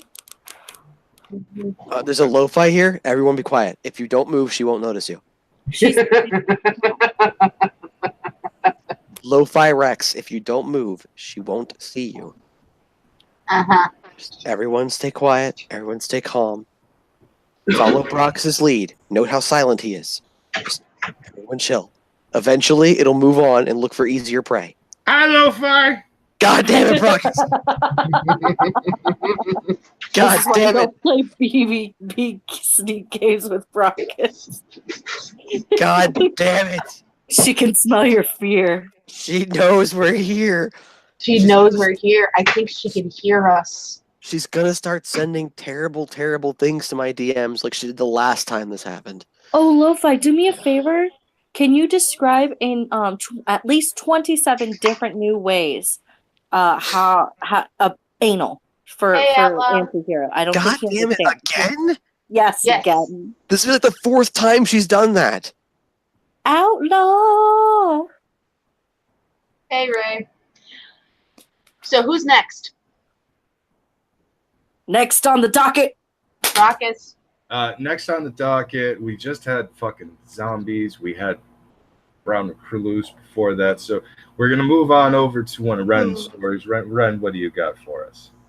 All right, let me screen share. This one needs to be seen. Giant snake envelops Kansas City mailbox. Okay, hold on. And there we are. You are being presented to everyone. That is definitely a snake. Not a giant snake, but it's a snake. It is a ball python. Before That we ain't- start, Yes. Kadant, this is your fault. Not the snake. You know what the fuck I'm talking about. This is your fucking fault. It's happening, and it's your fucking fault. Oh, good. This poor mail carrier had discovered this when he was out delivering the mail. It was in Missouri, to be specific. The red-tailed boa, originally misidentified as a ball python, was slithering around mailboxes outside a home and was found on Friday. And the poor residents, quote, the poor residents did not receive their mail that day. I wonder why. And it took 3 animal control officers to corral the snake. It is said that the snake is possibly a pet that got loose. Look, if it's not a pet that got loose, what the fuck is it? I don't know, but can you imagine the look on the mailman's face as that person was delivering the mail? Where is this located? Kansas City. That's not normally ball python territory, last I checked. So if that's not someone's pet, they have a serious problem in Overland Park. No, somebody probably got rid of it and won't claim it as their pet. Because then Yeah. they'd be liable. No, it's now canon. Overland Park has a massive ball python problem. They live in the sewers. That's a fact now. Don't flush your baby snakes down the toilet. Yes. Not the mail. Yeah, exactly. They did not get mail that day. And I'm sure that there was a poor postal worker who was going, I'm going to get, oh, fuck no. Because that was right on their mailbox, too. So, yeah. I mean, I like snakes, but yeah. Yeah, No, if you walked out to check your mail and saw that, oh, yeah, where are you going, honey? Oh, I'm just going to go check the mail. Fuck me in the ass! What happened? There's a giant fucking snake out there, and it tried to eat me. I'm pretty sure it looked at my dick like it was a snack, and I just don't want to go outside anymore. Please don't think me less of a man. Did it look at your dick like a snack or a mate? I would assume Brockus? snack. Brockus, What? did you just tell the whole world that upon seeing a large ball python on your porch, you would yell, "Fuck me in the ass"? yes. There's a lot of weird shit that I have actually No, yelled. all I know is that upon seeing a giant serpent, your immediate thought is anal sex. That's where we're going with this. That's the entire point of this right now. Brockus, you don't worry. There's no shame in admitting it. The other day, I had to call Igor downstairs because there was a spider on my oven mitt, and I wasn't going to touch the oven mitt until he got rid of the spider. No, you're not That's- tracking right now, Ren. It's not the fear I'm worried about. It's the fact that he sees a giant snake and immediately his mind goes towards butt sex. Fakis Specifically has it receiving right. sex. Brachus, snake erotica. Yeah, no, that's the thing. That's lore now. Yes, Brachus now likes snakes up his ass. As That's not metaphor part- says, that's the thrust of the argument. And I'm still presenting, dude. Oh, yeah.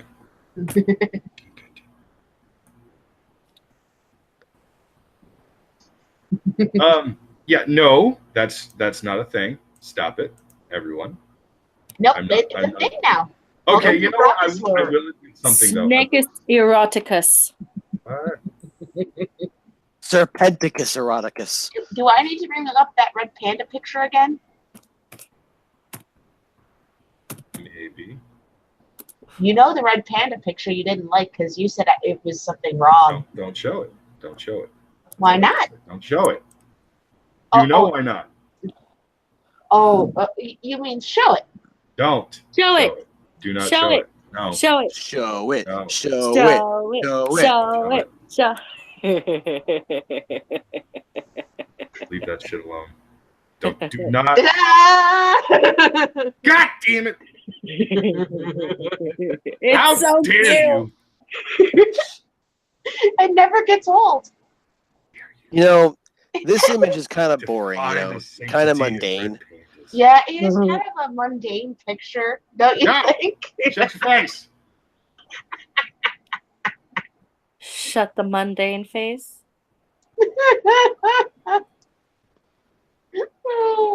Joshua, I cannot show tits on this channel because it's not my channel. If you want tits, you have to go to my Twitters. All right, artists, we have a really good idea in the chat. Can we get fan art of Brachus' stomach bulging from snake insertion? Oh, I can do that right now on MS Paint. Don't do it. Do it. I'll give me 5 minutes. I'll get this going. Da-da-da-da-da-da-da. Da-da-da-da-da-da-da. Da-da-da-da-da-da-da-da-da-da-da-da. Fuck you. I hate my life. I just want to die. We will accommodate that later. Just make sure you You don't turn on your hate me. camera when you do. We want the views. No. I know, Will. I already sent Sinatra something for his birthday. Oh, that Yes. reminds me. Low Antihero, send some of my pictures to Sinatra.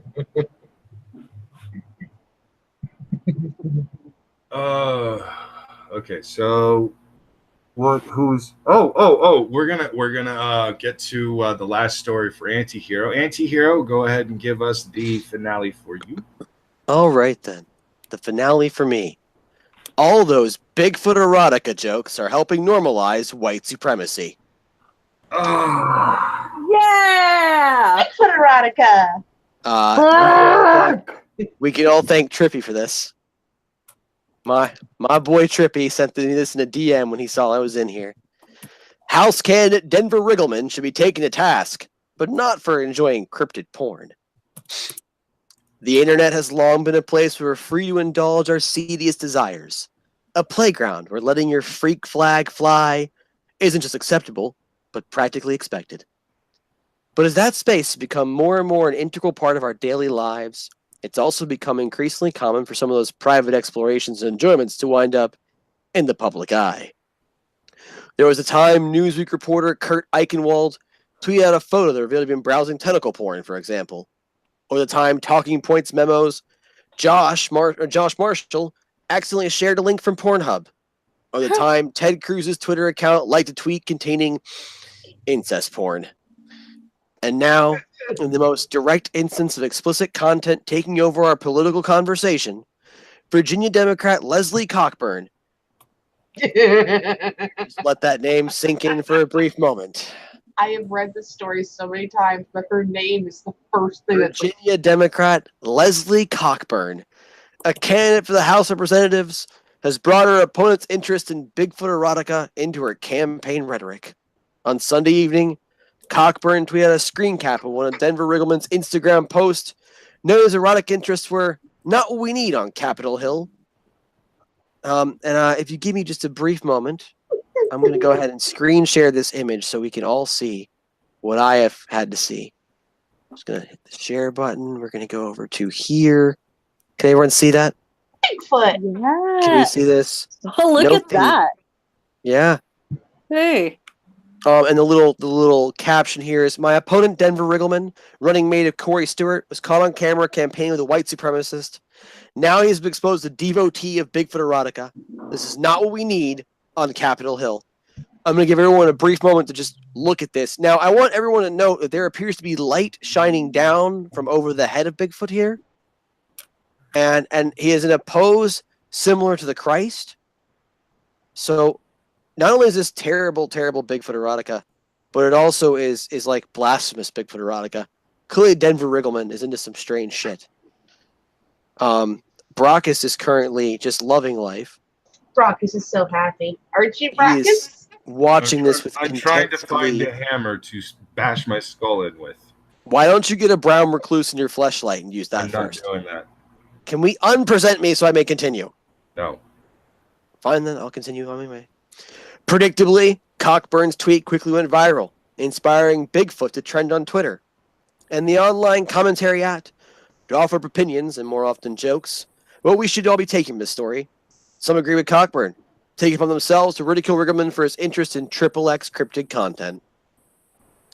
Others argue that Cockburn's tweet amounts to kink shaming, an unsavory practice of mocking someone for their unusual erotic interests. Still, others push back against the kink shaming charge, arguing that even if that were the case, it was wholly acceptable to mock Riggleman, who campaigned alongside white supremacists, for his eclectic taste in pornography.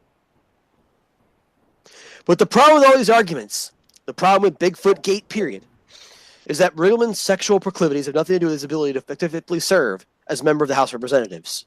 And the more we focus the conversation on the salacious details of what a candidate indulges in privately, the more we shift the discussion away from the issues that actually impact constituents' lives. Like, for instance, Riggleman's willingness to hit the campaign trail with avowed white nationalists. It's not particularly shocking that Riggleman's sexual interest in cryptids has generated so much interest. We live in a puritanical society where open discussions of sexuality are generally frowned upon. An attitude that promotes ignorance about the diversity and complexity of the human sexual experience, and also orcish. And although our sensibilities have relaxed in recent years, we're still collectively operating on the assumption that normal people have normal sex, and that an interest in activities outside of what's considered broadly acceptable is an indication of some hidden, deviant character trait.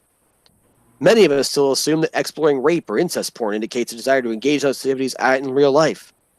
That an enjoyment of eroticized cartoon characters reveals an unresolved childhood issue, and that being a Bigfoot's boner means that, well, you're a bestial freak who deserves to be mocked. But, and this shouldn't have to be said, but here we are. Human sexuality is far too complex to be reduced to this kind of oversimplified character assessment. Most of us don't get to choose or control whatever happens to turn us on, and there are plenty of perfectly normal, fine, upstanding citizens whose sexual tastes run into the bizarre and taboo. So long as everyone involved in a sexual scenario is a consenting adult, or an entirely fictional character, it shouldn't be anyone else's business what those consenting adults are getting up to.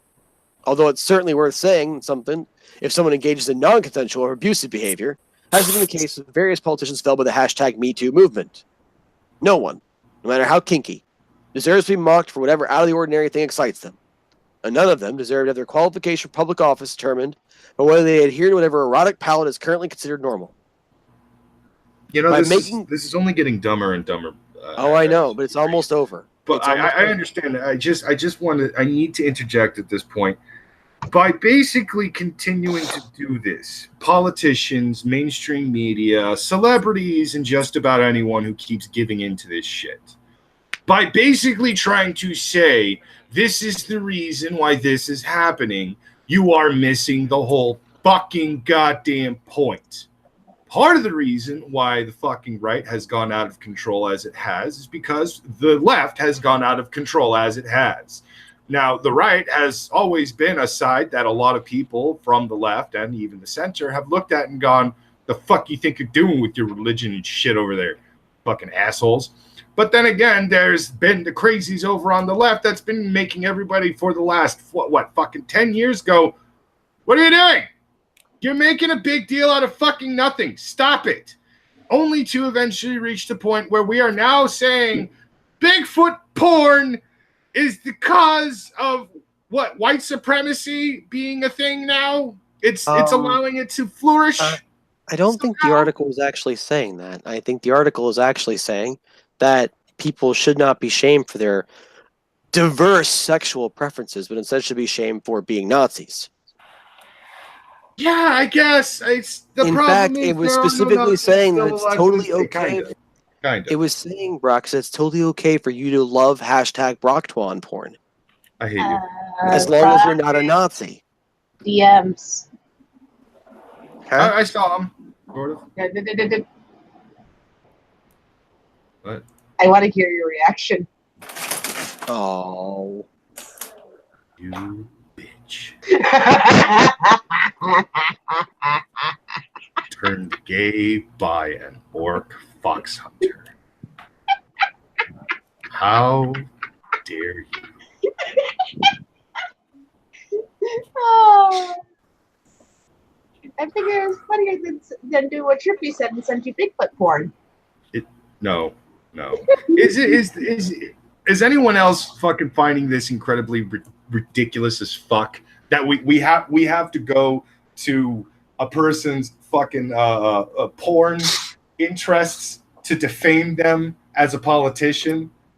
So because this politician really likes to see, mudslinging in the political fucking chicks. Come on. Mudslinging in the political arena has always been a problem. I understand that, but we've taken it to a level that is fucking stupid. I want every politician to just take several steps back and sit the fuck down. Because what you're missing is that the personal is political. Everything is now a political statement these days. You don't have to agree with it. I certainly don't, but everything is a political statement. So now that's why if you like Bigfoot porn, maybe you're a Nazi. Maybe everyone's things are going to be brought out and put on display, and everybody, nobody's shit is private anymore because the personal is political. And that's become this horrible, infectious fucking mantra for how we do politics now. Yeah, I mean, it doesn't make any fucking sense, but there it is. Fucking Nazi. Unless you fall in line with this list here, we're just going to show you a list. I'm not actually showing you a list. You unless you follow everything in this list, you're a fucking Nazi. Follow this list or Nazi. Can't let I do not see what your point is. Brockus, by telling what to do, you've just showed yourself to be a Nazi. God damn it. You fucking Nazi. I'm guessing Brockus did not see that coming. Oh, you got that right. Oh my god, you're making it. Hell yeah. Oh, I hate everybody. The sad part is that Brockus never sees these things coming.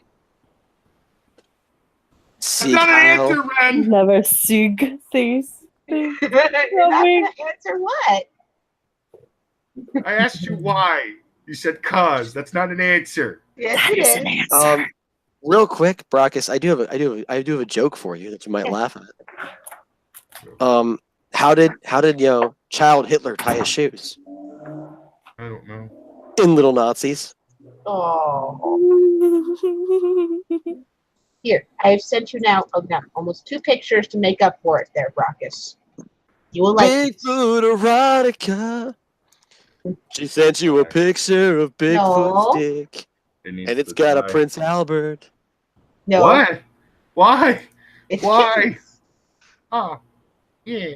It's kittens in pajamas. They have calmed me down. The kittens in the pajamas. Those kittens Especially were the one fucked with the by cookies, the one that shared Bigfoot. the cookies with the kitten. Those kittens were fucked by Bigfoot before you saw Oh! Now you're ruining kittens in pajamas. Especially them. Those when I was kittens making. were fucked by Bigfoot wearing a priest outfit. Why do you do these things? What is Because wrong I with you? fucking hate everyone. Did you get hit viciously hard in the balls when you were a child? No, I was actually dropped on my head a lot as a kid. Oh, this explains so much. In fact, when I asked my parents about it once jokingly, they looked at each other very sheepishly and said only a couple of times. They weren't kidding. Apparently, they used to play catch with me when I was a small child. And my mother does not have hand-eye coordination. Oh, no. This probably explains a lot. Oh, no. And also, Brock is going to masturbate about that kitten later. No, I'm not. Yep.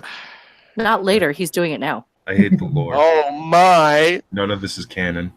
That's totally the lore. Brockus likes to masturbate to kittens, especially if they've been violated by Bigfoot. Okay, I'm gonna start enforcing the fucking cunt stream rule: no singing. And then he Aww. likes to. I'll just say it out stick- loud. But Brockus he likes it when small animals are violated by Bigfoots wearing priest robes. And he also definitely enjoys anally fucking himself to the thoughts of giant snakes. No. Yep. Okay, how about we move on to the next story? We're done with the fucking Bigfoot erotica and Nazism. Oh, Ren, do you have anything left for us to go off on? They have Me? to. Or Cunt? Ren. I have my last story, which is, can eating crickets boost your health? Yes. Oh. Oh no. He's no. so triggered. Look at the kitten in your DMs. Look at the kittens in your DMs. I will look at the kittens in my DMs. Just continue. New research suggests that saving room in your plate for some crunchy, chirpy protein might be good for your health. Specifically, eating crickets may improve natural bacteria in your gut and reduce inflammation in your body. In a small pilot trial, a study team gave 20 volunteers a bug for breakfast diet for 2 weeks. They gave them a more palatable form of crickets, a powder made from the large insect turned into muffins or shakes. The insects are novel to the American diet, but they should be considered a potential helpful tool that contains important nutrients and fiber that could benefit our overall health, including our gut microbiome, said the study's lead author, Valerie Stull. I don't. What? Why have people been moving to? Hey, let's eat bugs. Let's eat insects. How about that? Actually, I can explain that. Like, Wait, do scientifically vegans for eat real. insects? This is an important question. I don't think they do. No, because insects are part of living Mother Nature, and eating that would be evil. There actually is a scientific reason why bugs are becoming a larger part of people's diets, or at least trying to be. They are an incredibly cheap source of protein. Shit. They really So are. is There's semen. actually, yeah, but see, semen has the connotations of being, semen. No, there's actually quite a lot of very small scale industries who are trying very hard to make bugs a mainstream thing. There's even in several places here in the U.S. restaurants that specialize in basically insect cuisine. Again, it's a ridiculously cheap form of high quality protein. In many countries, they view things like locust swarms, if they're prepared for correctly, to be just as good as as anything else, because again, the massive amount of protein you're going to get. It's interesting. Bugs are a massive staple of a lot of other people groups' diets. We don't have to eat bugs because we have things like working crops and actual farmland right here in our own country. But for a lot of other countries, bugs are a valuable part of the diet. Brockus, are you anti-bug? I will say I don't want to eat bugs. this is the Well, best and last quote I'll read of this article because it's kind Go of for long, which is, what's the real difference between a cricket and a lobster? One arthropod is on land, the other is in the ocean. There isn't much of a difference. In fact, I think the lobsters and the crabs are nastier than the ones on land. And I still eat them because they're fucking delicious. I'm yeah. so hungry right now. Like, so Brockus, do you eat lobster? And butter is delicious. I don't. Brock, do you eat lobsters? Not really. Do you eat crabs? Not really. What about shrimp? Yes. Okay, that's a bug. You ever seen a live shrimp? That's an oceanic bug, Brockus. Go look it up. Still fucking tasty as hell. They are, but that's what I'm trying to tell you is it's just a bug. So how do you know the other bugs aren't just as delicious when cooked properly? I just don't want to fucking eat a bug, okay? But you already do. You eat shrimp. You eat sea bugs. That's different. How? I didn't know it was a bug until now. Did you look at a picture of a real live shrimp there, Brockus? Yes. It's a bug, isn't it? It's a crustacean. It's a fucking bug, isn't it? Take a look at it, Brockus. Shellfish. Okay. Brockus, No. take a look All right, at no. it. Here. Let me just point this out. Yes, shrimp just so happen to have exoskeletons. Do you know what else have exoskeletons? People in power armor? Bugs. Yeah. Yeah, Optimus, Yeah. you're right. I want crab legs now with lots of butter. God, Those are I'm so delicious. hungry. I think I'm gonna have some pork chops after this is all said and done. I need meat. Pork chops. Babe, if you want meat, I got you. Wait, did you mean like meat for your mouth, or wait, it's always Either it doesn't matter what lips they go in, I just need meat in them. All right. You know All what? right. I think with enough pork chops, I can satisfy both. Yay! As Lo-Fi says in chat, lobsters and crabs are crustaceans along with shrimp. They are closely related to bugs, but they are not bugs. Lo-fi, for all intents and purposes, to make Brockus feel fucking uncomfortable, they are bugs. No, They're the bugs of the She already sea. justified my eating of shrimp and the occasional eating of crab and lobster. They are sea bugs, Brockus. You They fuck are off. sea bugs that feed on rotting, You fuck off now. I flesh. trust Lo-Fi more than I trust you, and I don't really. They feed on rotting flesh. Shit. They feed on shit at the bottom of the ocean. You are eating cleaner bugs. I'm eating bottom feeders. You're eating bugs. Delicious, delicious bugs. I have one more story. All right. Do it, baby. Do it to us all. Right now. Here in the stream. Simultaneously. A field covered in dead, headless reindeer and poop is teaching us about the circle of life. Why am I so fucking erect? 2 years ago, a lightning storm was responsible for a major reindeer massacre in Norway. Oh, yeah. Exactly 323 reindeer, including 70 calves, were felled by the strikes, which caused widespread damage because the electricity was able to course through the wet ground. Shortly after the mass die-off, officials took the reindeer's heads to test for chronic wasting disease, a nervous system disease found in deer and elk. But the rest of the bodies were left in the field for nature to take its course. That is a waste of good meat. Yeah. I am appalled. Like, literally, that is a waste of perfectly good animal products. All that venison. I've never had Rudolph. Some people just need to be beaten with a stick. Are you volunteering to be beaten, Brockus? No, fuck you. You are... No, thank you. I have a headache. Did you know that getting an erection... God damn it, I get it. You have a small dick! That's not true. It's quite nice. No, not you. No, but getting an erection and having sex can help take away the headache because the blood rushes from the head down to the genitalia. I'm already in bed. Please come over. Okay. Now the headless carcasses are teaching scientists how new life sprouts from a land of death. That's because an area with so much decomposing matter could be fertile grounds for new plant life to grow. A group of Norwegian scientists reported August 15th in the journal Biology Letters. To document how the reindeer bodies affected the ecosystem, the researchers surveyed the carcass-strewn area for traces of poop from scavenging animals. Their research was part of a self-funded project called Reindeer, short for both reindeer and carcass, and reincarnation. And if this sounds like a particularly smelly endeavor to you, it is. The team had to smear menthol cream in their noses to deal with the stench, according to the New York Times.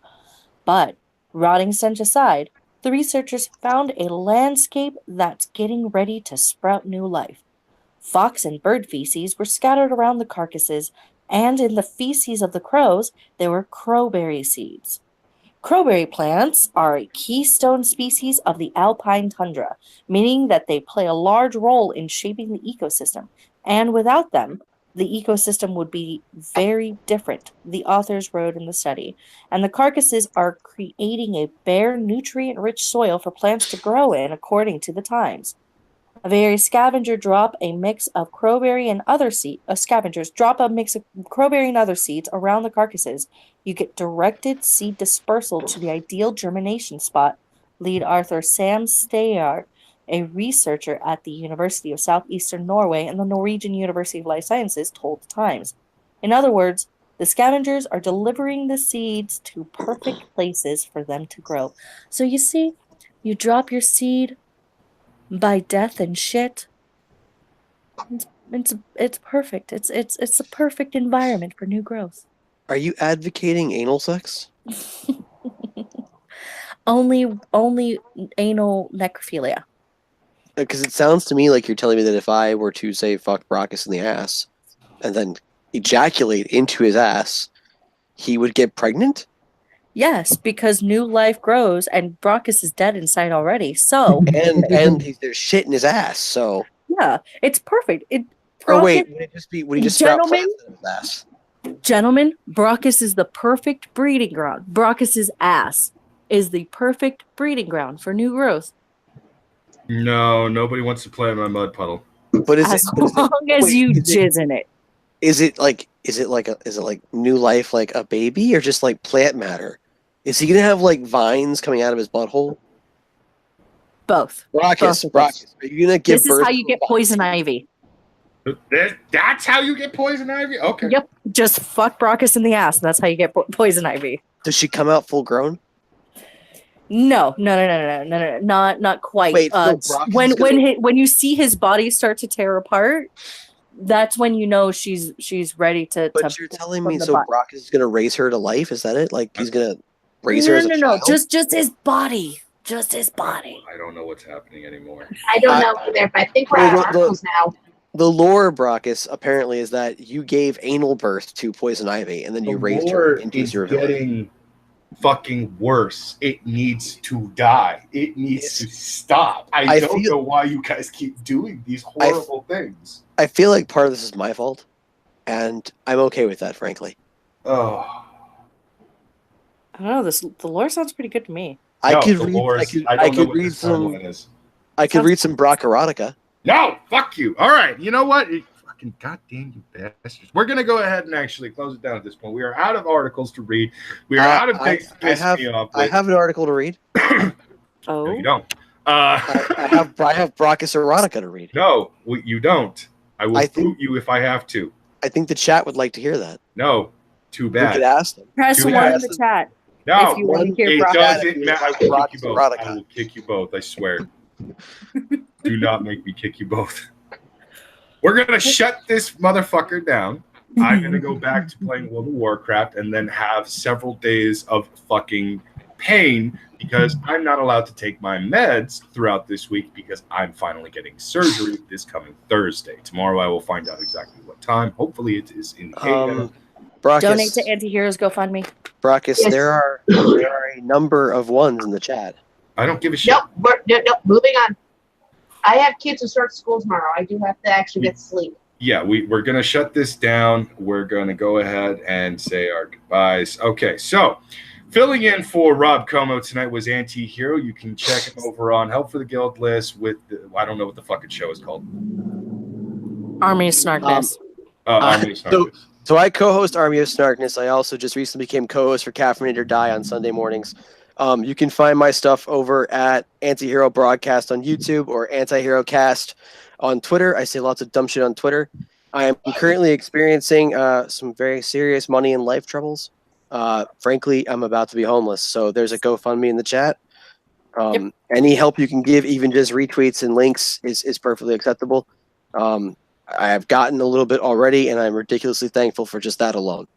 So do whatever you feel is right and necessary. Next person, please. Of course, we also had for filling in for Ishtar is Cunt. She is a usual fan favorite who just kind of lurks around in various channels. I actually do Not Safe for Wednesdays over on Lo-Fi's channel, Moonifest Destiny, with Lo-Fi, of course.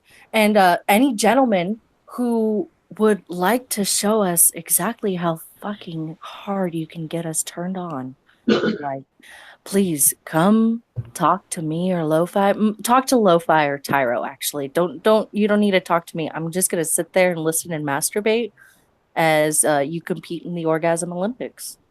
Just grunt for me. Like, that's all I need. Just grunt, growl, like all that. Grr, Wow, all right. Yes, baby, just like that. And grr, growl, Brockus, grr. And of course, as usual, we had Ren from Renelations/Shitlords Anonymous, where she, of course, triggers the fuck out of me on Shitlords. Yes. Yes. That is what I do. But more than what I trigger everyone because it's just fun. Yeah, it is. All right. And I'm, of course, your main host, Brockus. This has been CNN, the Cunt News Network. We brought you the news that has already been brought. Next week, we're going to bring you some more news that's going to be already have written by somebody the fuck else because fuck it. Let somebody else do our job for us. Anyways, that has been the show, everybody. Good night, cunts. Get the fuck out. okay, bye. Bye.